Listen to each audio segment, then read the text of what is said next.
తాకట్టులో ఉన్న మీ బంగారాన్ని విడిపించి ఆ రోజు ఆన్లైన్ రేటుకి మేము కొంటాం. Bhavani gold company. శివాజ్ఞ లేనిదే చీమైన కుట్టదు. కాబట్టి పరమేశ్వరుని యొక్క అనుగ్రహం ఎవరికైతే కలుగుతుందో వాళ్ళకి సమస్యలు అనేటువంటివి బాధించకుండా వెళ్ళిపోతాయి. సమస్యలు వస్తాయి కానీ బాధించకుండా వెళ్ళిపోతుంది. ఇప్పుడు నేను ఎదుర్కొనే ధైర్యం ఇస్తాడు ఆయన. ఇప్పుడు నేను మీకు ఒకటే ఎగ్జాంపుల్ చెప్తాను. చెప్పండి. ఇది సత్యము సత్యము సత్యము 3 సార్లు అన్నంటే అది సత్యమే, ధర్మం. అది ఈరోజు కార్యక్రమం చేయడానికి పొద్దున్నే బయలుదేరి వస్తున్నాను కదమ్మా, తొందరగా సమయానికి రావాలనే ఉద్దేశంతో ఈ జూబ్లీ చెక్ పోస్ట్ దాటి స్పీడ్ గా వస్తున్నాను. అంటే శివానుగ్రహం కోసం ఎలా ఉంటుంది అని చెప్పడం కోసం నేను మీకు చెప్తున్నాను. నేను ఇలా యూటర్న్ తీసుకుందాం అనుకునే సమయానికి నా పక్క నుంచి స్పీడ్ గా కారు వచ్చింది. కారు వచ్చింది, నా కాలిని తాకి టైర్ తాకి వెళ్ళిపోయింది. అది శివానుగ్రహం. అదే గనక అతను ఆ కార్ డ్రైవర్ గనక సరిగ్గా డ్రైవ్ చేయలేకపోతే నేను కింద పడిపోయేవాడిని. ఆ టైర్ తగిలినందుకు కింద పడిపోయాని. నేను స్పీడ్ ఉన్నాను, కారు స్పీడ్ ఉంది కాబట్టి త్రుటిలో తప్పిపోయింది. అది శివానుగ్రహమే. లేకపోతే కింద పడి దెబ్బలు తాకేది. నిజం, ఇది నేను అనుభవించి చెప్తున్నాను. తగలేదు, నా కాల్ని తాకి వెళ్ళిపోయింది అమ్మ. టైర్, వెనక టైర్ తాకి వెళ్ళిపోయింది. అంటే నా పక్క నుంచి పోయాడు, కుడి పక్క నుంచి ఓవర్టేక్ చేశాడు. కారు వాడితే తప్పు. ఈ యొక్క శివానుగ్రహం అందరికీ అందించాలనేటువంటి యొక్క సదుద్దేశముతో ఇప్పుడు చెప్పబోతున్నానమ్మా. అనేక రకాల సమస్యలకి అనేక రకాల ద్రవ్యాలతో అభిషేకం చేయమని చెప్పింది శాస్త్రం. కాబట్టి శివరాత్రి మనకు వస్తుంది కాబట్టి ఈ శివరాత్రి సందర్భంగా ఎవరైతే అంటే మామూలు రోజుల్లో అభిషేకం చేసినా సంతోషంగా ఉంటారు. కానీ పరమేశ్వరుడే లింగ రూపంలో ఉద్భవించినటువంటి రోజున ఆ లింగ రూపాన్నే మనం అందరం కూడా సృష్టి మొత్తం కూడా అభిషేకం చేస్తున్నాం కాబట్టి ఆ లింగ రూపానికే ఆ పరమేశ్వరుడు సంతుష్టిగా ఉంటాడు. కావున ముందు రోజు అనగా 25వ తారీఖు రోజున సాయంకాలం నుంచే ఈ యొక్క వ్రత నియమాన్ని పాటించాలి. నేల మీద పడుకోవడము, బ్రహ్మచర్య వ్రతం ఆచరించడము, మాంసాహారము మద్యపానం తీసుకోకుండా ఉండడం ఉండి ఉదయాన్నే లేచి కాలకృత్యాదులు తీర్చుకొని సూర్యోదయం కంటే ముందే చక్కగా స్నానమాది కార్యక్రమాలు చేసుకొని ఉదయిస్తున్నటువంటి సూర్యుడికి నమస్కారము, సూర్యాష్టకం 6 సార్లు, సూర్యునికి అర్ఘ్యం 11 సార్లు ఇచ్చి ఇంట్లో శివచిత్ర పరివార పటానికి ముందు ఆవునేతితో దీపారాధన చేసి ఆ రోజంతా కూడాను శివనామ స్మరణ చేసుకుంటూ ఉండాలి. తదనంతరం మళ్ళీ సాయంకాల ప్రదోషకాల సమయానికి చక్కగా ప్రదోషకాల సమయానికి శివాలయానికి చేరుకొని నవగ్రహాల చుట్టూ శివాయ నమః అంటూ 27 ప్రదక్షిణలు చేసి నందీశ్వరుని దగ్గరికి వెళ్ళి ఈ రోజున నాకు అనేక రకాలైనటువంటి సమస్యలు నాకు నా కుటుంబానికి ఉన్నాయి కాబట్టి ఆ సమస్యలు తొలగిపోవడం కోసం శివాభిషేకం చేసుకోదలుచుకున్నానని చెప్పి ఆ నందీశ్వరుని దగ్గర అనుజ్ఞ తీసుకొని ఒక శివునికి ఒకసారి నమస్కారం చేసుకొని వెనక్కి తిరిగి చూడకుండా రావాలి. మళ్ళీ నందిని దాటుకుంటూ మళ్ళీ రాకూడదు. ఇంటికి వచ్చిన తర్వాత 4 యామములు అనేటువంటివి ఉన్నాయేమో, అంటే 4 కాలాలలో శివుడికి అభిషేకం చేయాలి. ముఖ్యంగా విద్య కోసం అనేటువంటిది పాటుపడేటువంటి వాళ్ళు ప్రధానంగా ఆవునేతితో ఈశ్వరునికి అభిషేకం చేయాలి. ప్రదోషకాలం తర్వాత 4 సమయాలు ఏంటనంటే 6:30 నుంచి 9 సాయంత్రం, మళ్ళీ 9:30 నుంచి 12 రాత్రి, మళ్ళీ 12:30 నుంచి 3 మధ్యరాత్రి, మళ్ళీ 3:30 నుంచి ఉదయం 6 గంటల వరకు తెల్లవారుచామున. ఇదంతా కూడా 4 సమయాల్లో ఈశ్వరునికి మహాశివరాత్రి రోజున మాత్రమే చెప్పబడి ఉన్నాయి. ఇక వివాహపరమైనటువంటి సమస్యలతో బాధపడే వాళ్ళు, దాంపత్య సమస్యలతో బాధపడేటువంటి వాళ్ళు పటిక బెల్లాన్ని పొడి చేసి ఆ పొడిని నీటిలో వేసి ఆ నీటితో ఈశ్వరునికి అభిషేకం చేసి గన్నేరు పూలు మల్లె పూలతో అర్చన చేయాలి. ఇంటి దగ్గర చేసుకోవచ్చమ్మా. ఇక ఉద్యోగ సమస్యలు, ఉద్యోగం అభివృద్ధి, నిరుద్యోగంలో ఉన్నటువంటి వాళ్ళు, పై అధికారుల యొక్క అనుగ్రహం కోరేటువంటి వాళ్ళు చెరుకు రసముతో అభిషేకము, లేకపోతే చెరుకు రసం దొరకకపోతే బెల్లాన్ని దంచి కరిగిస్తే ఆ నీటిలో వేస్తే, అంటే వేడి చేసి కరిగించడం కాదు, బెల్లాన్ని దంచి నీటిలో వేసి తిప్పుతూ ఉంటుంటే కరిగిపోతుంది. ఆ నీటితోనైనా కానీ ఈశ్వరునికి అభిషేకం జరిపించి ఎర్ర జిల్లేడు పుష్పాలతో అర్చన చేయాలి. ఈ విధంగా ఉద్యోగం అనేటువంటిది ఖచ్చితంగా ఆ యొక్క సంబంధించినటువంటి ఉగాది లోపల వారికి ఉద్యోగం లభిస్తుంది. ఉగాది సమస్యలు తీరుతాయి. ఉగాది పరంగా ఉగాది లోపల నిరుద్యోగ సమస్యలు తీరుతాయి. ఇక తరువాత శని ప్రభావంతో బాధపడేటువంటి వాళ్ళు, ఇప్పుడు 2025వ సంవత్సరం మార్చి నుంచి శని మారుతున్నాడు 29వ తారీఖు రోజున. కానీ మారినట్టే మారి మళ్ళీ జూలై 7వ తారీఖు నుంచి మళ్ళీ అక్టోబర్ వరకు మళ్ళీ కుంభరాశిలోకి వస్తాడు. కాబట్టి శని ప్రభావం 12 రాశుల వారికి ఉంది. కాబట్టి శని దోష నివారణార్థమై నువ్వుల నూనెతో ఈశ్వరునికి అభిషేకం చేయాలి. ఈ విధంగా చేయాలి. ఇక సంతానపరమైనటువంటి సమస్యలతో బాధపడుతూ ఉంటుంటారు కదా. కాబట్టి ఈ సంతానపరమైనటువంటి సమస్యలతో బాధపడేటువంటి వాళ్ళు ఈ 4 యామములలో మామిడి పండ్ల జ్యూస్ తో ఈశ్వరునికి అభిషేకం చేయాలి. కొన్ని చోట్ల దొరుకుతున్నాయి ఇప్పుడు, చాలా మంది ఏం చేస్తారు, ఫ్రూటీలు మాసాలు పట్టుకొచ్చుకొని అభిషేకం చేస్తారు. అది రసాయనాలతో చేసినవే.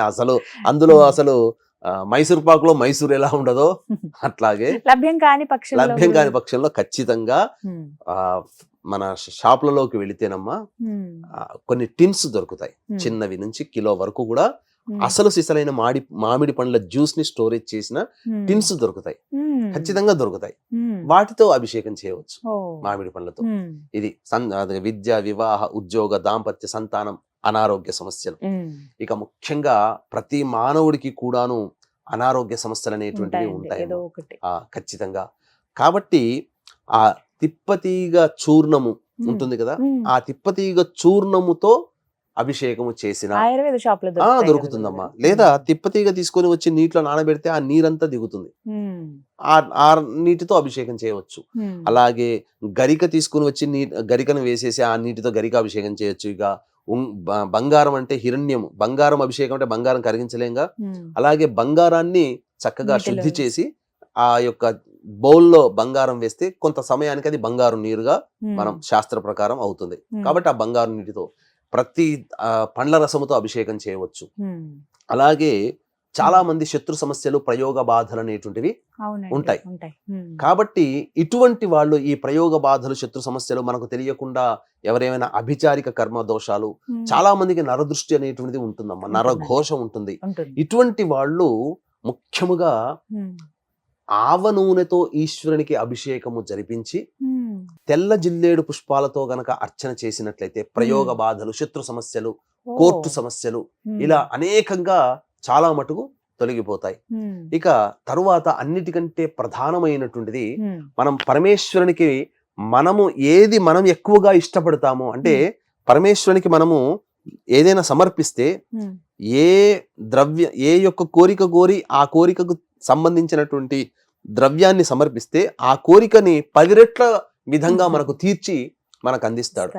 కాబట్టి ఈ రోజుల్లో ప్రతి మనిషికి కూడా, మనిషికే కాదు ఏ ప్రాణికైనా ఇష్టమైనది ఏంటమ్మా తెలుసా మీకు? ప్రతి ప్రాణికి కూడా ఇష్టమైనది ప్రాణమే, ప్రాణం. కాబట్టి ప్రతి ప్రాణికి, చిన్న ప్రాణి నుంచి పెద్ద ప్రాణి వరకు కూడా ప్రాణం అంటేనే ఇష్టం. కాబట్టి అటువంటి ప్రాణాన్ని సమర్పిస్తే భగవంతుడు ఆ ప్రాణాన్ని మనల్ని నిలుపుతాడు. అంటే ఇక్కడ దీని అర్థము మనం వేరే రకంగా అర్థం తీసుకోకూడదమ్మా. ప్రాణంతో సమానమైనటువంటి పదార్థాన్ని ఆ ఈశ్వరునికి అర్పించాలి. అంటే ఇక్కడ మీకు మనిషి యొక్క పుట్టుకకి నేను తెలియజేస్తాను. ప్రతి మనిషి పుట్టుక, మరణం మనకు తెలిసిందే. మరణించిన తర్వాత మళ్ళీ కర్మవశాత్తు మళ్ళీ ఏ తల్లిదండ్రుల గర్భాన్ని పొందాలో ఆ ఆత్మ నిర్ణయించుకుంటుంది. ముందే నిర్ణయించుకొని చంద్రమండలంలోకి చేరుకుంటుంది. చంద్రమండలంలో చేరినటువంటి ఆత్మ అవకాశం కోసం ఎదురు చూస్తూ మేఘాలలో కలిసిపోతుంది. ఆ మేఘాలు వర్షించడం ద్వారా భూమి మీద పడతాయి కదా వర్షం చినుకులు. ఆ వర్షము చినుకులలో ఆ వరి పంటలో చేరుతుంది, ఆ ధాన్యములో చేరుతుంది ఆత్మ. ఆ ధాన్యము ఏ తల్లిదండ్రుల గర్భానికి వెళ్ళాలో ఆ ఇంటికి వెళుతుంది. ఆ పురుషుడు ఆ ధాన్యాన్ని సేవిస్తాడు, అన్నం రూపంలో తీసుకుంటాడు. తర్వాత ఆ యొక్క అన్నము లోపలికి వెళ్ళి జీర్ణమైపోయి శుక్లముగా తయారై కణముగా తయారై తర్వాత భార్య అయినటువంటి స్త్రీ గర్భంలో ప్రవేశం జరిగిన తర్వాత ఆ యొక్క స్త్రీ గర్భము దాల్చి అండము ఆకర్షింపబడి ఫలదీకరణం చెంది ఆ స్త్రీ గర్భము దాల్చి 9 మాసాలు మోసిన తర్వాత ఆ ఆత్మ అందులోకి కణం ద్వారా ప్రవేశిస్తుంది కదా, అప్పుడు ప్రసూతి అవుతుంది. తద్వారా ఆ ఇంట్లో జననం అవుతుంది. ఇంతటి పుట్టుక, మనిషి యొక్క పుట్టుకకి శాస్త్ర ప్రకారం చెప్పబడినటువంటి కారణం ఇది. కాబట్టి అటువంటి అన్నాన్ని మనం గనక ఈశ్వరునికి అభిషేకం చేసినట్లయితే మన ప్రాణాన్ని మనం నిలపబడతాడు. అనేక సందర్భాల్లో మనకు ఆపద సమయాలు, అపమృత్యు సమయాలు, గండ సమయాలు, దోష సమయాల్లో మనము ప్రాణము మన శరీరాన్ని విడిచిపెట్టకుండా మనకు బ్రహ్మ ఇచ్చినటువంటి సంపూర్ణ ఆయుష్ని మనం పొందగలుగుతాం. కాబట్టి చక్కగా ఈ సంబంధించినటువంటి అన్నాన్ని మనం తయారు చేసుకోవాలి. ఎలా తయారు చేసుకోవడం మనం తెలియజేద్దామా? Hmm. వీక్షించేటువంటి ప్రేక్షకులకి గమనిక, ఈ నెల 26 తారీఖు రోజున మహాశివరాత్రి సందర్భంగా మహామహిమాన్వితమైనటువంటి సుప్రసిద్ధ కాశీ క్షేత్రంలో జాతకరీత్యా కలుగు విద్య, వివాహ, ఉద్యోగ, దాంపత్య, సంతాన, అనారోగ్య సమస్యల నివారణకి సర్వదోష నివారణ పూజలు, హోమాలు, అలాగే గత జన్మ కర్మదోషాలు ఉంటే ఈ జన్మలో సమస్యలు వస్తాయి కాబట్టి కర్మదోష నివారణ తిల హోమాలు, మరియు 2025 సంవత్సరం శని ప్రభావం అన్ని రాశుల వారి మీద ఉంది కాబట్టి శని దోష నివారణ హోమాలు అనేటువంటివి పర్ హెడ్ 3,100 రూపాయలకి చేయించడం జరుగుతుంది. 28వ తారీఖు రోజున అమావాస్య కూడా ఉంది కాబట్టి ఆ రోజున ఈ హోమాది కార్యక్రమాలు జరిపించబడతాయి. మహాశివరాత్రి రోజున రుద్ర పారాయణాలు, రుద్రాభిషేకాలు మీ గోతనామాలతో జరిపించబడతాయి కాబట్టి అవకాశం ఉన్న వాళ్ళు కార్యక్రమ తదనంతరం కాంటాక్ట్ చేసి మీ గోతనామాలు నమోదు చేసుకోవచ్చు. ఈ యొక్క శివరాత్రి రోజున చేసుకున్నటువంటి సంకల్పము వచ్చే శివరాత్రి లోపల ఆ యొక్క పరమేశ్వర అనుగ్రహంలో సంకల్పం నెరవేరుతుందని చెప్పడంలో ఏమాత్రం సందేహం లేదు. ఇంకా గమనించుకుంటేనమ్మా, ఆ యొక్క అన్నాన్ని కుక్కర్లో పెట్టకుండా మామూలుగా గంజి వార్చిన అన్నాన్ని తయారు చేయాలి. వేడి వేడి అన్నం కాకుండా పట్టుకుంటే గోరువెచ్చగా ఉంటుంది కదా, అటువంటి గోరువెచ్చగా ఉన్నటువంటి అన్నాన్ని, అనగా శుభ్రమైనటువంటి వస్త్రం మీద కాస్త చల్లార పెడితే గోరువెచ్చగా అవుతుంది. అప్పుడు మనం చెప్పినటువంటి 4 యామ కాలములలో ఈ యొక్క అన్నాభిషేకం గనక చేసినటువంటి మానవుడికి అపమృత్యు భయ దోషాలు అనేటువంటివి పూర్తిగా తొలగిపోతాయి. తరతరాలకి తరిగిపోని సంపద కావచ్చు, అన్నపానాదులకి లోటు లేకుండా ఆ ఈశ్వరానుగ్రహం వల్ల కలుగుతుంది. ఎందుకు చెప్తున్నానంటే ఈ చెప్పబడినటువంటి అనేక రకాల సమస్యల పరిష్కారం కోసం వివిధ రకాలైనటువంటి ద్రవ్యాలతో అభిషేకం, అర్చనలు చేయమన్నాం కదా. పరమేశ్వరుని యొక్క అనుగ్రహం ఒక సెకను అనుకుంటే ఆ సెకనులో 1,000,000 వంతు మన మీద పడిందనంటే తరతరాలకి తరిగిపోని శివానుగ్రహ ప్రభావం వల్ల అంత సంతోషంగా కుటుంబ సభ్యులు జీవిస్తారని చెప్పవచ్చమ్మా. గురుగారు, ఇన్ని సమస్యల గురించి మాట్లాడుకున్నాం, కానీ ప్రతి ఒక్కరూ నిత్య జీవితంలో ఎదుర్కొనేది ఆర్థిక సమస్యలు. ఇది ఒకటని కాదండి, ఎన్నో రకాలుగా ఉంటుంది. బాగా డబ్బులు ఉన్న వాళ్ళకైనా ఒక సమస్య ఉంటుంది, అసలు ఏమీ లేని వాళ్ళకి ఒక సమస్య ఉంటుంది, వచ్చినా డబ్బు నిలవట్లేదు అనేది ఒక సమస్య. ఇలా రకరకాలుగా ఆర్థిక ఇబ్బందులు ఎదుర్కొనే వాళ్ళు కూడా ఉంటారు కదా. వారికి మరి ఈ శివరాత్రి రోజున ఏవైనా ఒక సూచన చేయండి, ప్రత్యేకించి ఏ ద్రవ్యంతో అభిషేకం చేయాలి? తప్పకుండానమ్మా. ప్రధానంగా మనకు పురాణాంతర్గతంగా చెప్పబడినటువంటిది కొన్ని ధనపరమైనటువంటి సమస్యలు తీరడానికి కొంత మంత్ర జపం అనేటువంటిది కొంత చేసుకోవాలి, ఈ విధంగా అభిషేకం చేసుకోవాలని చెప్పి మనకు చెప్పబడి ఉందమ్మా. కాబట్టి ఈ శివరాత్రి రోజున 4 సమయాలు అనగా ధనపరమైన సమస్యలు, నిరుద్యోగపరమైన సమస్యలతో ఉండేటువంటి వాళ్ళు, ఎందుకంటే ఉద్యోగం వచ్చిందంటే ప్రతి నెల లక్ష్మి వస్తుంది కదా, డబ్బు వస్తుంది కదా, అది అలా ఆ విధంగా ధనపరంగా కూడా చెప్పుకోవచ్చు. కాబట్టి ఇప్పుడు ఒక చెప్పబోయేటువంటి మంత్రాన్ని 4 సమయాలు చెప్పాం కదమ్మా.